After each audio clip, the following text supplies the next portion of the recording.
Welcome to Legend Prep gateway to success. तो आज जो है हम लीगल मैगजीम्स का पार्ट 2 कंटिन्यू करने वाले हैं। हमने पुराने वाले वीडियो में 1 to 20 कवर कर लिया था। अच्छे खासे हमने लीगल मैगजीम्स को भी डिस्कस कर लिया था, एक्ट सीरीज है और भी मतलब कि अलग अलग तरह के डिस्कस किया था। इस वीडियो के अंदर आपको लिंक मिल जाएगी पार्ट 1 का, आप उसको चेकआउट कर सकते हो बेटर अंडरस्टैंडिंग के लिए।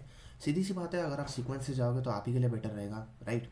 बट लीगल मैगजीम्स को अगर आप सीक्वेंस बाद में भी देखना चाहते हो तो आपके लिए कोई ज़्यादा दिक्कत नहीं है, क्योंकि हर एक लीगल मैगजीम का अपना एक डिफरेंट मीनिंग है और हर एक लीगल मैगजीम की अपनी खुद एक इम्पॉर्टेंस है। इसमें कुछ इंटरकनेक्शन नहीं है, राइट। तो आपको देखने के लिए पुरानी वीडियो ज़रूरत नहीं है, आप ये वीडियो आराम से डायरेक्टली देख सकते हो। लेकिन जब ये क्लास एंड हो जाएगी, जब ये वीडियो एंड हो जाएगा, तो उसके बाद आप चेकआउट कर सकते हो पार्ट 1, अगर आपको ये वीडियो अच्छा लगे। So let's proceed without wasting time. तो एक्स नडो पैक्टो नॉन ऑडिटर एक्टिव, ठीक है। आपका पहला है लीगल मैगजीम एक्स नडो पैक्टो नॉन ऑडिटर एक्टिव।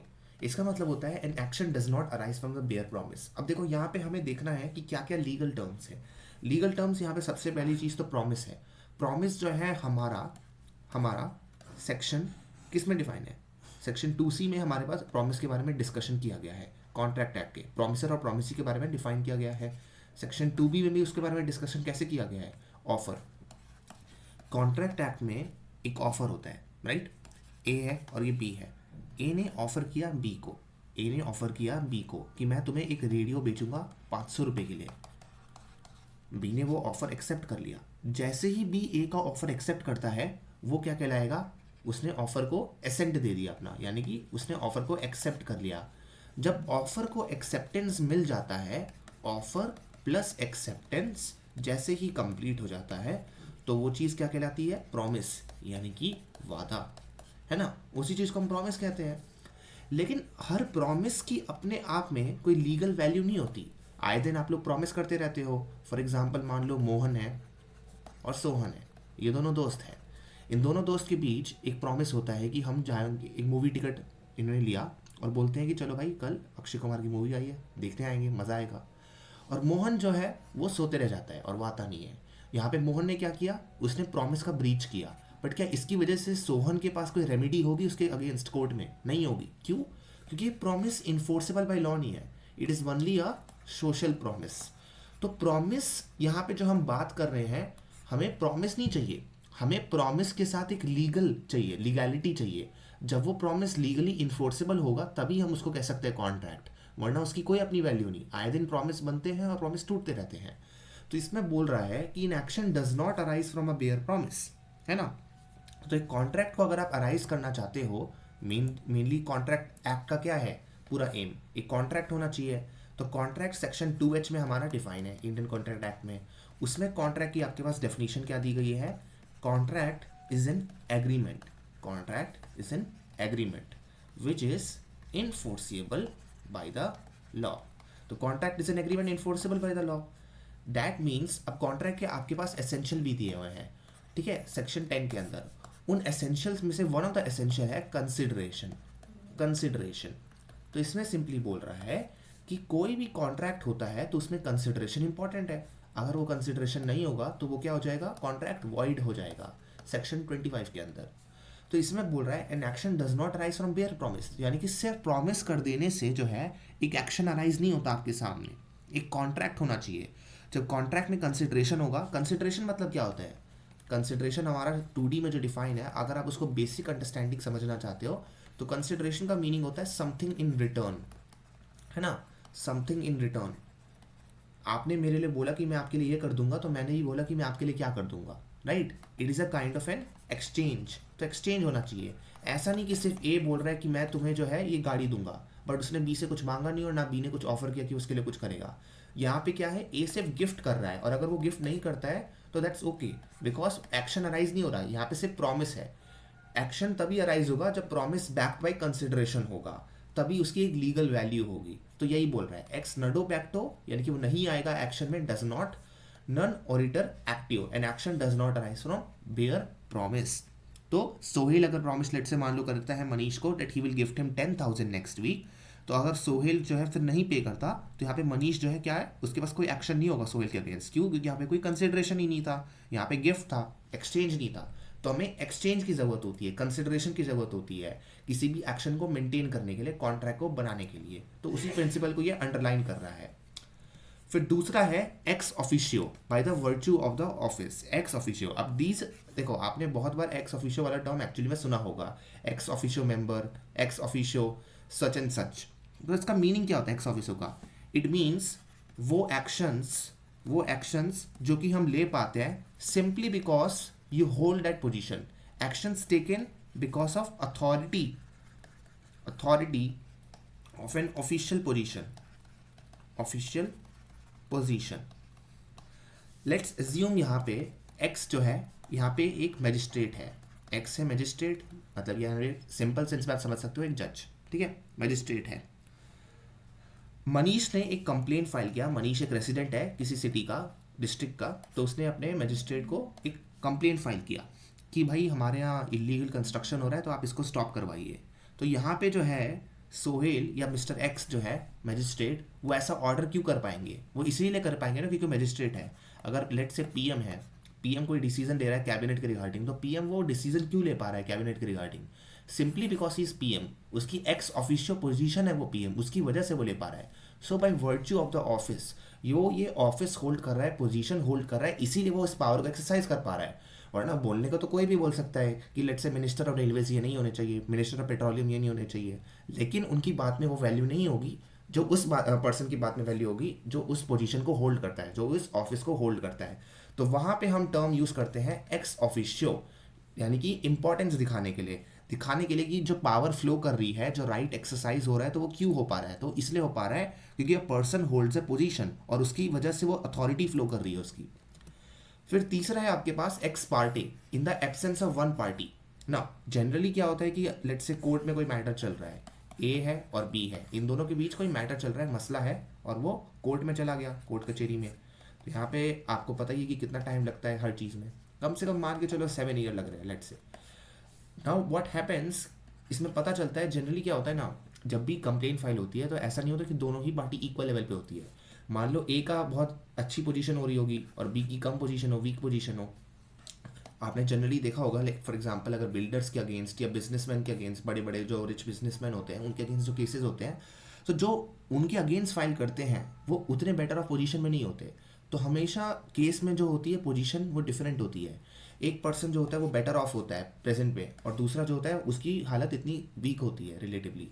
तो इसीलिए हम बोलते हैं कि जैसे फॉर एग्जांपल विक्टिम, तो विक्टिम को हमें सेफगार्ड इसलिए नहीं करना सिंपली कि उसे बचा के रखना है, बट विक्टिम को ज़्यादा स्ट्रेस भी नहीं होना चाहिए सिस्टम, ये भी हमारा एम्फेसिस है। क्योंकि हमेशा अनइक्वल पावर होती है किसी के पास, जिसके पास ज़्यादा पैसा है ऑब्वियसली बात है उसके पास ज़्यादा मेंटेनेबिलिटी होगी, वो ज़्यादा लंबे समय तक केस को खींच सकता है, अफोर्ड कर सकता है। अगर वो ज़्यादा लंबे समय तक खींचेगा तो उसी को फ़ायदा होगा ना, जिसके पास पैसे ही नहीं है वो कैसे खींच केस को लड़ पाएगा। तो यहाँ पे बोला गया है कि लेट से फॉर एग्जांपल मान लो ए और बी है, इनका केस चल रहा है कोर्ट में, और ए जो है डेलिबरेटली जाता नहीं है, क्योंकि ए जो है मान लो ए के पास प्रॉपर्टी है, प्रॉपर्टी से रिलेटेड डिस्प्यूट चल रहा है और प्रॉपर्टी ए के पास ही है। अब इसके रिगार्डिंग डिस्प्यूट है कि यहाँ पे बी का राइट है या ए का राइट है, लेकिन फिलहाल तो जो पोजीशन है वो ए के पास है, तो यानी कि ए को बेनिफिट हो रहा है। तो ए यहाँ पे जानबूझ के कोर्ट में जाता ही नहीं है। इसकी वजह से क्या है, बी बार बार कोर्ट आता है और ए आता नहीं है, तो यानी कि वो डेट पे डेट मिलते जाती है। तो यहाँ पे क्या है हमारे पास उस जस्टिस को इंश्योर करने के लिए कि आप ऐसे तंग नहीं कर सकते दूसरी पार्टी को। अगर आप जानबूझ के अपनी गलती की वजह से नहीं आ रहे हो तो यहाँ पे जजमेंट सुना दिया जाएगा बिना आपके आए हुए भी, मतलब वो बोल दिया जाएगा कि ठीक है भाई तुम नहीं आ रहे तो तुम्हारी गलती है, हमारी गलती थोड़ी ना है, हमने तो तुम्हें अपॉर्चुनिटी दी। लॉ में क्या कहा गया है, आपको अपॉर्चुनिटी दी जाएगी सुनवाई की। अगर आप खुद डेलिबरेटली नहीं आते हो, खुद गलती करते हो, तो थोड़ी ना मतलब कि फिर बैठा के रखेंगे। तो यानी कि जब ऑर्डर पास हो जाता है, डिक्री पास हो जाता है, या कोई भी जजमेंट पास हो जाता है इन the absence of one party में, तो हम उसे कहते हैं एक्स पार्टी डिसीजन कहते हैं इसमें। फिर है दूसरा आपके पास एक्स पोस्ट फैक्टो यानी कि acting retrospectively, x post facto law. अब हमारे यहाँ अगर आप article 20 of the Indian constitution देखोगे तो एक्स पोस्ट फैक्टो जो लॉ है उसके अगेंस्ट जो है मतलब कि प्रोविजन दिया गया है कि आप नहीं कर सकते हो, रेट्रोस्पेक्टिव एप्लीकेशन नहीं कर सकते हो। रेट्रोस्पेक्टिव इफेक्ट जो होता है वो प्रोसीजरल लॉ का होता है, सब्सटैंटिव लॉ का नहीं हो सकता।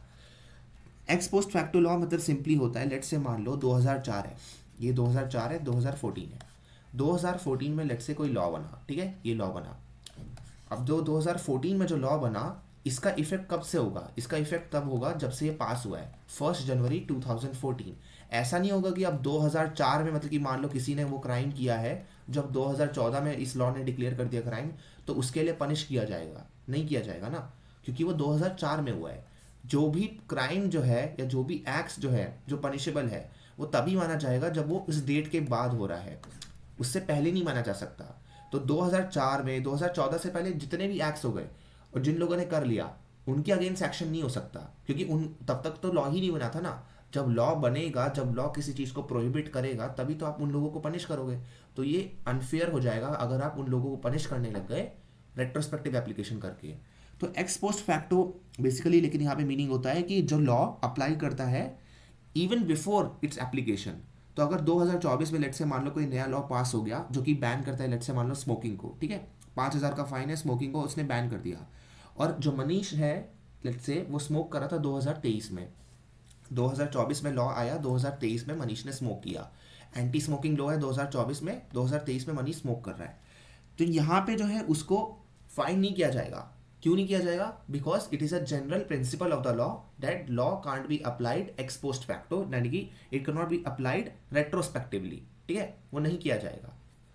अब है expressio unius est exclusio alterius. Express mention of one thing implies the exclusion of another. Express mention of one thing implies the exclusion of another. अब यहाँ पे एक छोटा सा एग्जांपल हमें बस लेना है, ठीक है। ए और बी है, इनके बीच एक मान लो एक रेंटल एग्रीमेंट है, ए और बी के बीच एक रेंटल एग्रीमेंट हुआ है, यानी कि रेंट के रिगार्डिंग एग्रीमेंट हुआ है, ओके। इस रेंटल एग्रीमेंट में इन्होंने बोला हुआ है कि ओनली फैमिली मेंबर्स जो है एक दूसरे के, ए के फैमिली मेंबर, बी के फैमिली मेंबर जो है वो रह सकते हैं उनके घर में, ठीक है, बी के और ए के। तो यहाँ पे जो है इन्होंने क्या किया, express mention of one thing, यानी कि एक्सप्रेसली इन्होंने मेंशन कर दिया रेंटल एग्रीमेंट में, ठीक है, कि फैमिली मेंबर्स रह सकते हैं। इसका मतलब क्या हुआ? इंप्लाइज मतलब इम्प्लीकेशन, इन्फ्रेंस है ना। इसका मतलब क्या हुआ? जैसे तो एक्सक्लूजन ऑफ अनदर। अब यहाँ पे क्या चीज़ एक्सक्लूड हो रही है? यहाँ पे फ्रेंड्स नहीं स्टे कर सकते इनके घर में, सीधी सी बात है। जब इन्होंने बोल दिया कि सिर्फ फैमिली मेंबर्स ही रह सकते हैं घर में, तो इसका मतलब ये हो गया ना कि फैमिली मेंबर्स के अलावा जो भी आते हैं, फ्रेंड्स आते हैं, एनिमीज आते हैं, टीचर्स आते हैं, जो भी आते हैं, वो लोग नहीं रह सकते। तो यानी कि express mention of one thing implies exclusion of another. इसका एकदम रिडक्टिव एक्सप्लेनेशन आप देख सकते हो। अगर मैं बोलता हूँ कि लेट्स से 2 + 2 = 4 होता है, तो इसका सीधा सा मतलब क्या होता है? 2 + 2 = = 5, है ना। तो यहाँ पे वही चीज़ हो रही है कि अगर हमने एक चीज़ बोल दी तो उसकी वजह से बाकी चीज़ जो है वो नहीं हो सकती नेसेसरली, वही चीज़ होगी जो हमने बोली है होगी, राइट। तो रेंटल एग्रीमेंट में क्योंकि फैमिली मेंबर्स के बारे में बात की गई है सिंपली, तो फ्रेंड्स ये सब लोग इंक्लूड नहीं होंगे, ये लोग एक्सक्लूड हो जाएंगे उससे इम्प्लिसिटली। फिर हमारे पास आता है एक्स्ट्रा वायरस। एक्स्ट्रा वायरस को हम कभी कभार अल्ट्रा वायरस भी बोलते हैं, ज़्यादा फेमस है वो, ठीक है। तो बियॉन्ड पावर्स, अल्ट्रा वायरस को मतलब क्या होता है? Beyond powers and all. तो जैसे मान लो लेजिस्लेचर है, अब लेजिस्लेचर के पास काफ़ी पावर है, लॉज बनाते रहते हैं वो लोग अपना। और पार्लियामेंट को क्या है कि भाई उनको सिर्फ लॉज नहीं बनाने, उनको अपीजमेंट भी करना होता है कभी कभार, बहुत सारी चीज़ें होती है, तो वो लॉ कभी कभार बना देते हैं। लेकिन अब कॉन्स्टिट्यूशन जो है, इंडियन कॉन्स्टिट्यूशन, उन्होंने सारी ऑर्गन्स को एक लिमिटेड पावर दी है। ऐसा नहीं है पार्लियामेंट को बोल दिया कि आप जो चाहे लॉ बना सकते हो।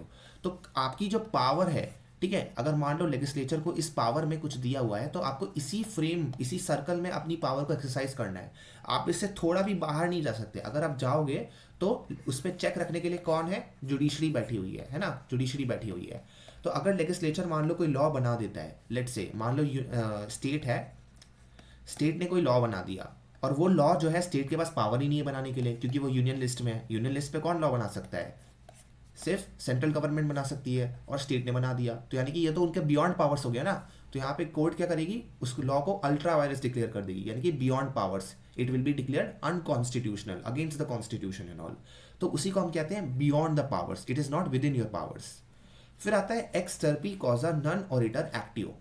No action arises from an illegal और इमोरल कॉज, यानी कि कह रहे हैं कि अगर आपका कॉज, आप जहाँ से आपका रूट्स है, बेस है, जो आपका बेसिस ऑफ द एक्शन है, अगर वही इलीगल है, वही इमोरल है, तो आपके पास कोई एक्शन नहीं हो सकता, ठीक है। तो आप जब आ रहे हो कोर्ट में, तो आप जेन्यूनली, आप खुद मतलब कि लाइक नो राइट में होने चाहिए। ऐसा नहीं कि आप खुद गलत में और आप फिर रेमेडी मांग रहे हो कोर्ट में जाके। आप खुद तो सही हो, आप भी गलत हो, वो भी गलत हो, तब क्या बात हुई? तब थोड़ी ना आपको रेमेडी मिलेगी। तो यहाँ पे ए है और ये बी है, ए और बी है, राइट। इन दोनों के बीच एक एग्रीमेंट होता है, लेट्स से इन दोनों के बीच क्या एग्रीमेंट होता है? एग्रीमेंट होता है regarding the agreement to let's say deal in illegal gambling, ठीक है, इलीगल गैम्बलिंग के रिगार्डिंग डील होता है। इसमें ए जो है काफ़ी रुपए हार जाता है, like let's say he lost 10,000 rupees to B, और वो बोलता है कि ठीक है, इन लोगों ने के बीच एग्रीमेंट हुआ था कि जो भी हारेगा वो प्रॉम्प्टली पे कर देगा, मतलब इमीडिएटली पे कर देगा दूसरे पर्सन को, यानी कि ए को यहाँ पे एग्रीमेंट के अकॉर्डिंग बी को पे करना है, लेकिन ए ऐसा नहीं करता है। तो बी यहाँ पे कोर्ट में जाके ये नहीं बोल सकता लाइक कि इसने ए ने बोला था मेरे को 10,000 रुपये देने के लिए और इसने दिया नहीं, क्योंकि ये agreement itself is illegal. Agreement क्या है, अपने आप में इमोरल है, इलीगल है। तो यहाँ पे बी के पास कोई भी एक्शन नहीं होगा, यानी कि कोई भी रेमेडी नहीं होगी, वो ए को स्यू नहीं कर सकता, बिकॉज यहाँ पे कॉन्ट्रैक्ट क्या है, उसका एक इलीगल कॉज है, इलीगल नेचर है, इमोरल कॉज है, ठीक है। तो इसको हम कहते हैं एक्स टर्पी कॉज है, नॉन ओरिटर एक्टिव। फिर है एक्स ग्राशिया, एक्स ग्राशिया यानी कि बाय फेवर। तो एक्स ग्राशिया को हम बेसिकली सिंपल सेंस में समझ सकते हैं, एक पेमेंट होती है ये, ठीक है, एक पेमेंट होती है which is made out of goodwill only.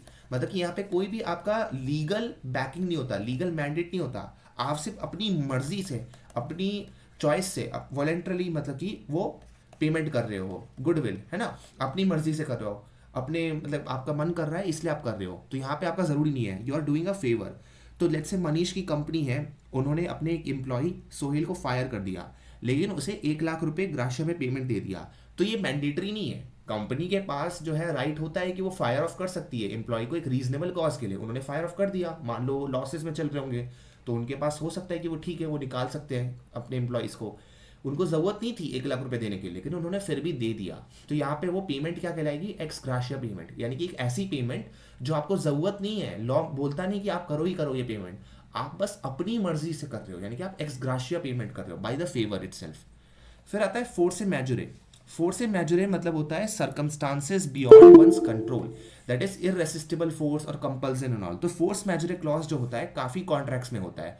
अगर आप देखोगे बहुत सारे कॉन्ट्रैक्ट्स जो होते हैं उसमें जनरली लेट से मान लो ए और बी के बीच कॉन्ट्रैक्ट हो रहा है, तो बहुत बड़ी बड़ी कंपनियों के बीच या बहुत बड़े बड़े सेलर्स के बीच जब कॉन्ट्रैक्ट्स होते हैं, डिटेल कॉन्ट्रैक्ट स्पेसिफिकली होते हैं बहुत हाई वैल्यू के रिगार्डिंग, तो उनको पता होता है कि पॉसिबिलिटी हो सकती है कि लाइक फ्यूचर में कोई ऐसी इवेंट हो जाए जिसकी वजह से वो कॉन्ट्रैक्ट क्या पता ना हो पाए। तो वहाँ उन सब सिचुएशन से डील करने के लिए हमारे पास क्या होता है, फोर्स मैजेure क्लॉज होता है।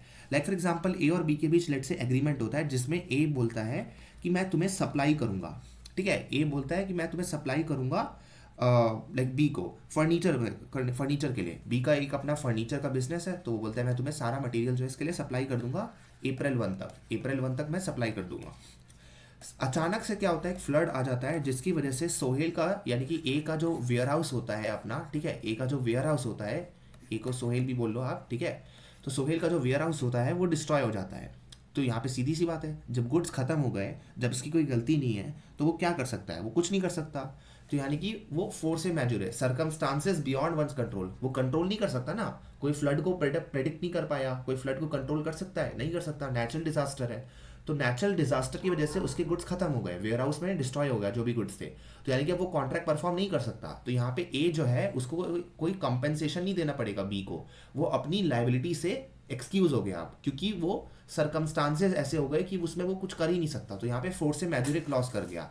तो फोर्स मैजेure क्लॉज यानी कि हम वहाँ पे इन्वोक करते हैं जहाँ पे सर्कमस्टांसेस बियॉन्ड वंस कंट्रोल होता है, और उससे जो पार्टी होती है जिसके वो फेवर में वर्क करता है वो एक्सक्यूज हो जाती है अपनी ड्यूटी को निभाने के लिए। वहाँ पे लीगल ऑब्लिगेशन जो होता है हमारा एंड हो जाता है, क्योंकि it is circumstances beyond their control itself, they can't be asked to perform their duties anymore. फिर आता है हेबियस कॉर्पस। हेबियस कॉर्पस जो है एक कोर्ट ऑर्डर होता है, ठीक है, जो डायरेक्ट करता है किसी पर्सन को मतलब कि प्रोड्यूस करने के लिए बिफोर द कोर्ट, वो is illegally detain beyond 24 hours.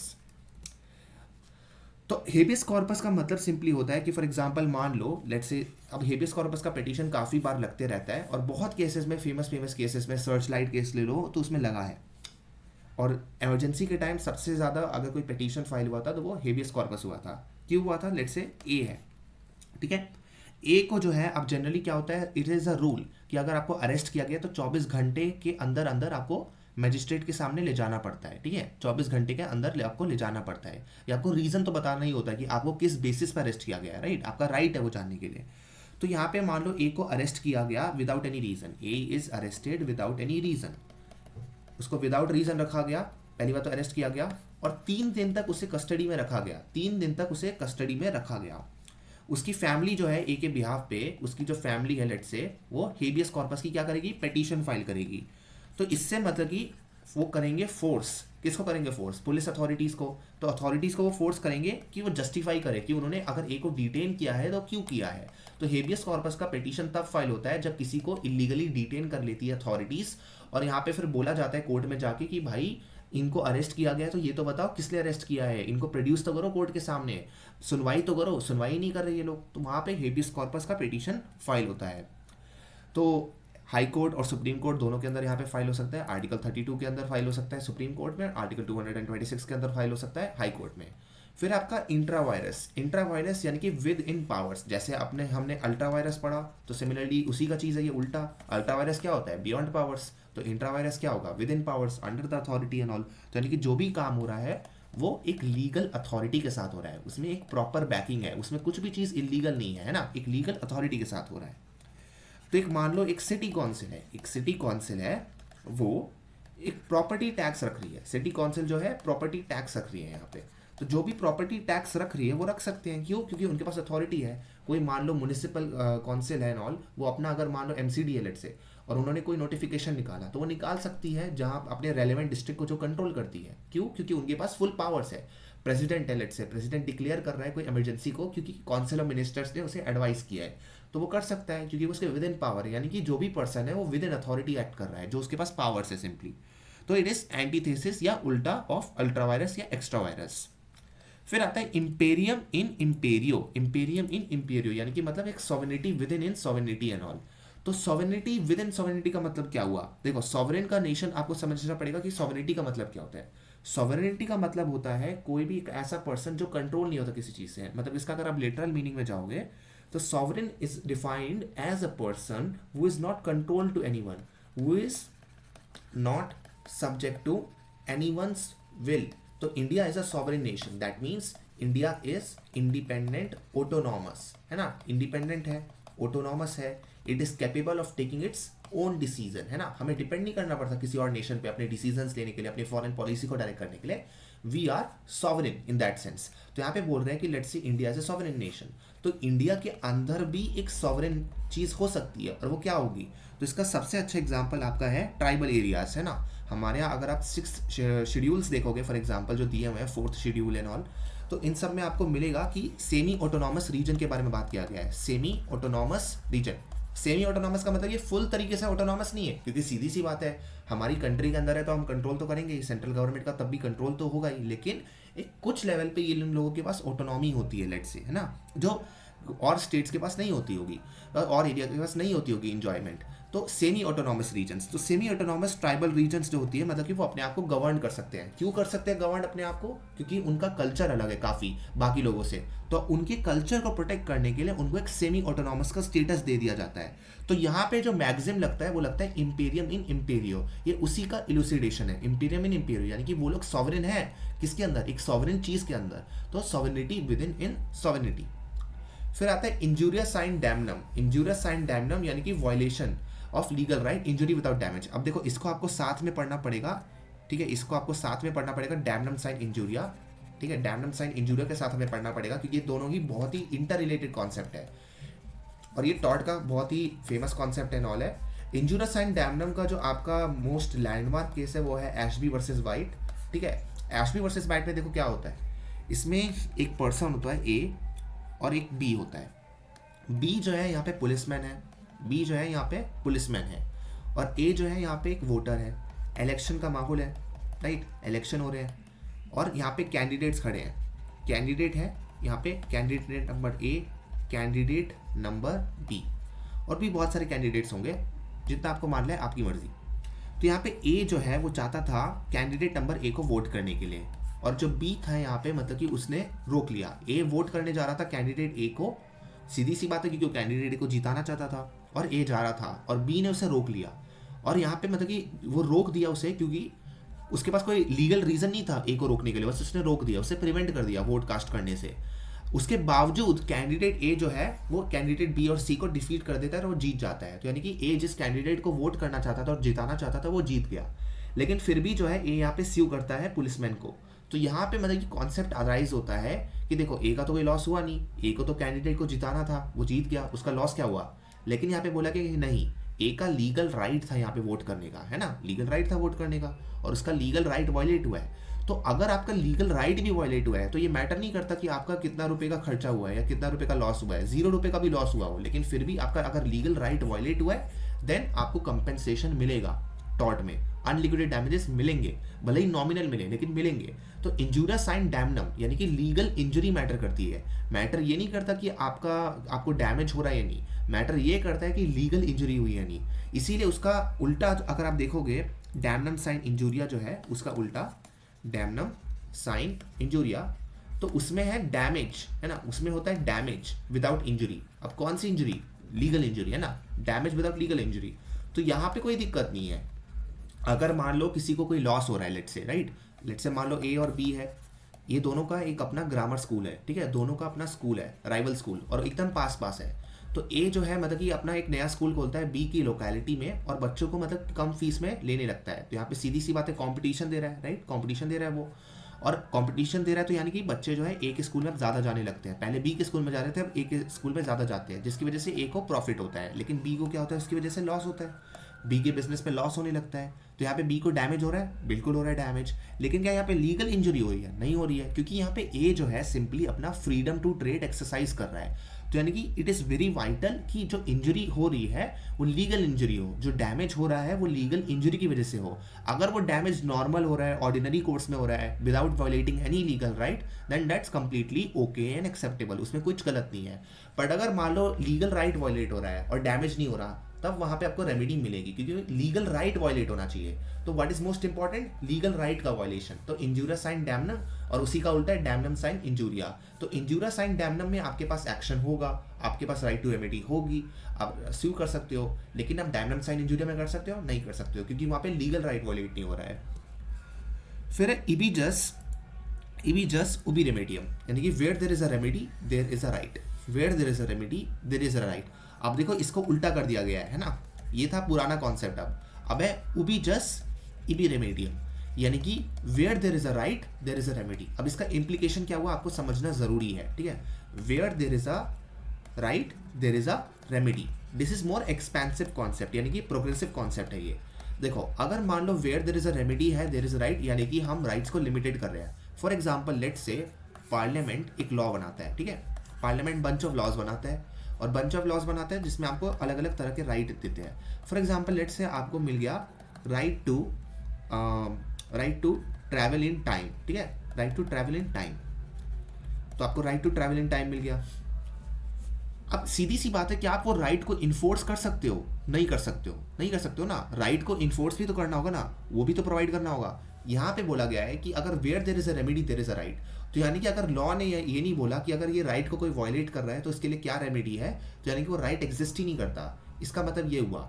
लेकिन उबी जस्ट इबी रेमेडियम उसका उल्टा है, उसमें बोलता है where there is a right there is a remedy, यानी कि फॉर एग्जाम्पल मान लो राइट टू प्राइवेसी मिल गया, ठीक है, राइट टू प्राइवेसी मिल गया लेट से। अब प्राइवेसी के रिगार्डिंग लेट से मान लो कोई लॉ नहीं है, लेट से मतलब है लॉ अब तो, बट लॉ नहीं है मान लो हाइपोथेटिकली। तो अगर लॉ नहीं भी है तब भी राइट टू प्राइवेसी क्योंकि मिल गया है, अफर्म्ड एज अ राइट, तो आपको रेमेडी मिलेगी। कोर्ट इवॉल्व करेगा अपने मन से रेमेडी, लेकिन रेमेडी मिलेगी, क्योंकि लॉ ने सिंपली बोल दिया आपके पास राइट है तो आपको रेमेडी मिलेगी। लेकिन ऐसा हाल इबी जस्ट उबी रेमेडी में नहीं है, वहां पे कि अगर आपके पास रेमेडी है तभी वो राइट माना जाएगा, वरना वो बस कहने के लिए राइट हो जाएगा, ठीक है, उसकी हालत मतलब डीपीएसपी जैसी हो जाएगी। तो इसीलिए रेमेडी अगर आपके पास है तभी राइट है इबी जस्ट उबी रेमेडियम में, बट आपके पास अगर राइट है तो रेमेडी भी आपके पास होगी उबी जस्ट इबी रेमेडियम में, है ना, दोनों उल्टा एक दूसरे का। फिर आता है आपके पास इग्नोरेंशिया लेजिस नेमिनेम एक्सक्यूजेड, यानी कि ignorance of law is no excuse. Ignorance of law is no excuse का मतलब सिंपली क्या हुआ, अगर मान लो ए है और बी है, ए कंट्री नंबर 1 में आता है और वो अपने दोस्त को विजिट करने आया है कंट्री बी में, जो बी है वो कंट्री 1 में रहता है, ए जो है कंट्री 2 का सिटीजन है। तो यहाँ पे ए को नहीं पता कि कंट्री 1 में क्या लॉज है, लेकिन और इसलिए वो क्या करता है, मर्डर कर देता है। उसे नहीं पता कि कंट्री 1 में मर्डर इलीगल है, तो वो मर्डर कर देता है। तो कोर्ट में जाके ए ये नहीं बोल सकता कि मेरे को ये नहीं पता था कि यहाँ पे मर्डर करना गलत है, यहाँ पे मर्डर करना फॉरबिडन है ना, मेरे को नहीं पता था, क्योंकि ignorance of law is no excuse. यानी कि ये प्रिज्यूम्ड है कि सबको ये पता होना चाहिए कि लॉ क्या है, और अगर आपको नहीं पता तो गलती आपकी है। लॉ आपको पता होना चाहिए, वो आपकी गलती, आपको क्यों नहीं पता। तो ignorance of law is no excuse.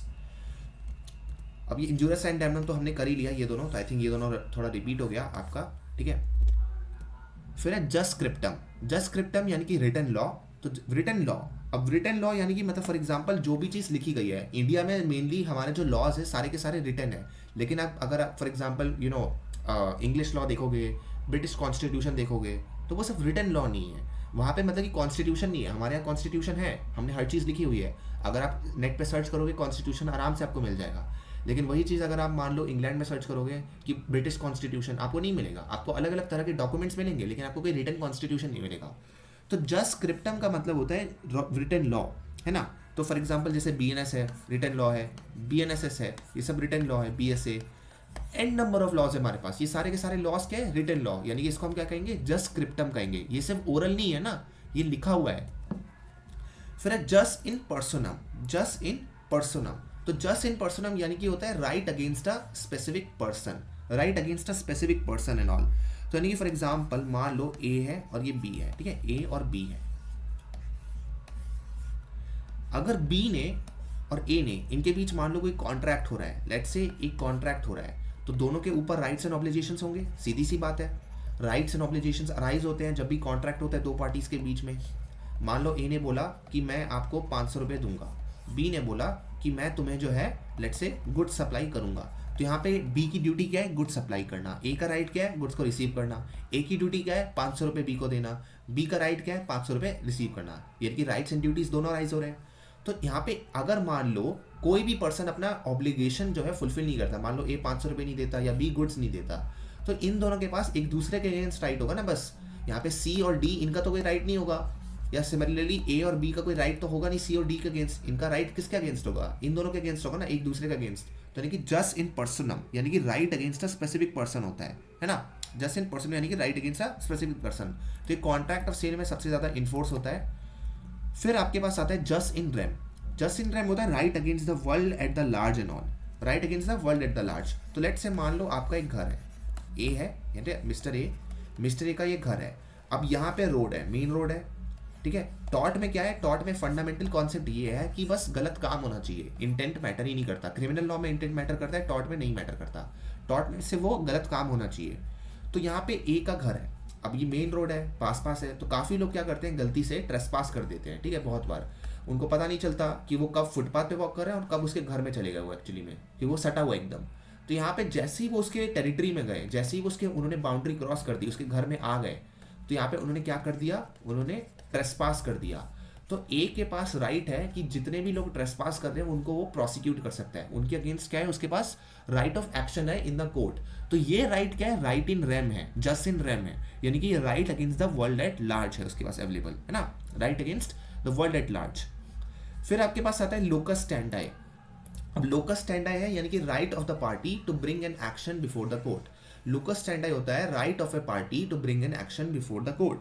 तो देखो, कोई भी सिटीजन है, कोई भी पर्सन है, लेट से अगर वो कोर्ट में जा रहा है तो वो क्यों जा रहा है, उसका कुछ ना कुछ इंटरेस्ट तो होना चाहिए ना मैटर में। अगर फॉर एग्जांपल जैसे मैं हूँ A, लेट से यहाँ पे मिस्टर A है, मिस्टर B और C के बीच झगड़ा हो रहा है, और यहाँ पे मिस्टर A कोर्ट में जाते हैं और वो बोलते हैं कि C ने गलत किया। अरे भाई, तुम्हारा इंटरेस्ट क्या है, C ने B के साथ गलत किया ना, तुम्हारे साथ तो गलत किया नहीं, तो तुम्हारा यहाँ पे क्या इंटरेस्ट हुआ। तो यहाँ पे लोकस स्टैंडाई का मतलब होता है कि तुम्हारा यहाँ पे इंटरेस्ट एक्चुअली में होना चाहिए, पर्सनल स्टेक होना चाहिए, है ना। A का कोई पर्सनल स्टेक तो है नहीं। अब लेट से मान लो A का भाई होता B, लेट से, है ना, कुछ कनेक्शन होता, then we could understand. But यहाँ पे A का क्या है, पर्सनल स्टेक नहीं है। तो लोकस स्टैंडाई का मतलब होना आपका खुद एक पर्सनल स्टेक होना चाहिए या इंटरेस्ट होना चाहिए कुछ इसमें मैटर में, जो भी आप कोर्ट के सामने पेश कर रहे हो। अब ये जो कॉन्सेप्ट है थोड़ा बहुत बस डाइल्यूटेड हो गया हमारा 1980s के अराउंड। क्यों? क्योंकि PIL राइट हो गया, है ना, public interest litigation. Public interest litigation में तो जो चाहे आप फाइल कर सकता है, वहाँ पे ज़रूरी भी नहीं है कि आपका पर्सनल इंटरेस्ट इतना हो, है ना। लेकिन लोकस स्टैंडाई का प्रिंसिपल अभी भी वैलिड है, इसको बस थोड़ा बहुत डाइल्यूट किया गया है, यानी कि कम किया गया है। ऐसा नहीं कि वैलिड नहीं है या इसकी इंपॉर्टेंस अब खत्म हो गई है ना। तो इसको हम कहते हैं लोकस स्टैंडाई। फिर आता है लोकस इनक्यो। लोकस इनक्यो यानी कि the place where a cause of action arose, the place where a cause of action arose. तो मान लो A है, A का एक घर है, यहाँ पे मर्डर हुआ, तो यहाँ पे ए के घर में, ए प्लेस है ये, तो ए के प्लेस में मर्डर जो हुआ है, राइट, इसके हाउस को हम क्या कहेंगे, लोकस इनको हम कहेंगे, लोकस इनको, यानी कि यहीं पे मर्डर हुआ ना, तो ये लोकस इनको और किसका है, क्राइम का है, राइट। तो basically it simply place where cause of action arose, तो जहां भी वो गलत काम हुआ है, जहां भी वो चीज हुई है जहां से हमारा एक्शन अराइज हो रहा है, जिसके रिगार्डिंग लीगल मैटर चल रहा है पूरा, राइट, तो उसको हम कहते हैं लोकस इन को। तो यही है आज के लिए आपका, ठीक है। फिर हम नेक्स्ट क्लास में जैसे ही पार्ट 3 आएगा, ऑफ कोर्स पार्ट 3 भी आएगा आपका जल्दी, तो उसमें हम नेक्स्ट लीगल मैक्सिम्स को कवर करेंगे and all. Meanwhile if you have any feedback regarding it as to what more do you want on YouTube, ठीक है, आप लोग हमें बता सकते हो वीडियो में, कमेंट सेक्शन में आप लोग अपना लिख सकते हो जो भी queries and all. And of course हमारा लिंक्स में भी है, मतलब कि वीडियो के लिंक पे आपको मिल जाएगा जो भी आपको कॉन्टैक्ट चाहिए, और आप यहाँ पे कॉन्टैक्ट कर सकते हो 8587875662, ठीक है। तो आप इस नंबर पे कांटेक्ट कर सकते हो, हमें मैसेज कर सकते हो, व्हाट्सएप कर सकते हो, और आपको अगर अच्छा लगी हो वीडियो तो आप सब्सक्राइब कर सकते हो हमारे चैनल को। Thank you, that will be all.